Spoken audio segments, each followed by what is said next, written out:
ઓમ શ્રી પરમાત્મને નમઃ. શ્રી ભગવાન આજના શ્લોકમાં કહે છે કે તામસ તપ કોને કહેવાય. તો તામસ તપ કોને કહેવાય?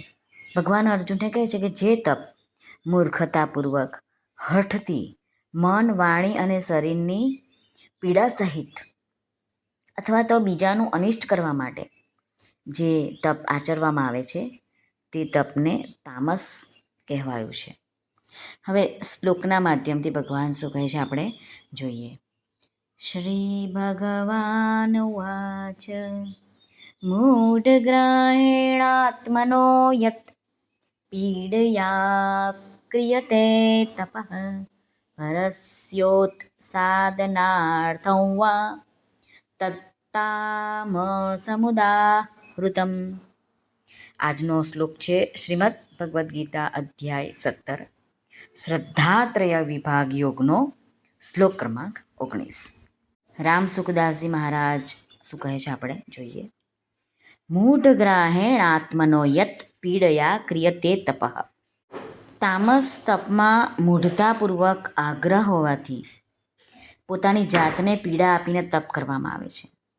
તામસ મનુષ્યોમાં મૂઢતા પ્રધાન રહે છે. આથી તેમાં શરીરને, મનને કષ્ટ થાય છે. તેને જ તેઓ તપ માને છે. પરસ્યોત સાધનાર્થં વા. એવા તામસ તપ કરનારા મનુષ્યો બીજાઓને દુઃખ આપવા માટે તપ કરે છે. તેઓનો ભાવ એ રહે છે કે શક્તિ પ્રાપ્ત કરવાને માટે તપ કરવામાં ભલે કષ્ટ સહેવું પડે, પરંતુ બીજાઓને નષ્ટ ભ્રષ્ટ તો કરવા જ છે. તત્તામ સમુદાહૃતમ. તામસ મનુષ્યનો ઉદ્દેશ્ય જ બીજાઓને કષ્ટ આપવાનો હોય છે, બીજાઓનું અનિષ્ટ કરવાનો હોય છે. આથી એવા ઉદ્દેશ્યથી કરવામાં આવેલું તપ તામસ કહેવાયું છે. રામસુખદાસજી મહારાજ કહે છે કે તામસ મનુષ્યો પશુઓથી પણ નીચા છે. કેમ કે પશુ પક્ષી પોતે દુઃખ વેઠીને બીજાઓને દુઃખ નથી આપતા, પરંતુ આ તામસ મનુષ્યો તો પોતે દુઃખ સહન કરીને બીજાઓને પણ દુઃખ જ આપે છે.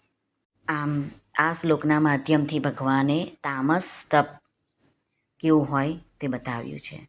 શ્રી કૃષ્ણ અર્પણમસ્તુ. સર્વને ભાવથી જય શ્રી કૃષ્ણ. રાધે રાધે. હરિઓમ તત્સત. જય ગુરુદેવ દત્ત. જય સ્વામિનારાયણ.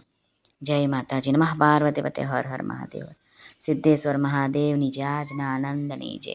સર્વનું કલ્યાણ થાઓ, સર્વનું કલ્યાણ થાઓ, સર્વનું કલ્યાણ થાઓ.